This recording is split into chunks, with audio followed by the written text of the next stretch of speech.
أعوذ بالله من الشيطان الرجيم.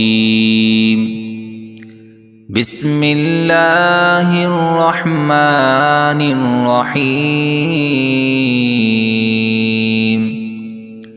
لإيلاف قريش إيلافهم رحلة الشتاء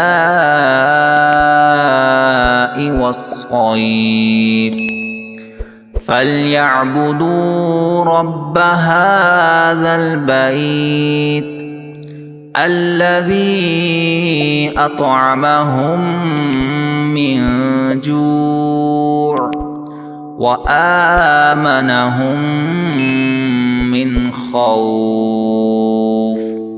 صدق الله العظيم.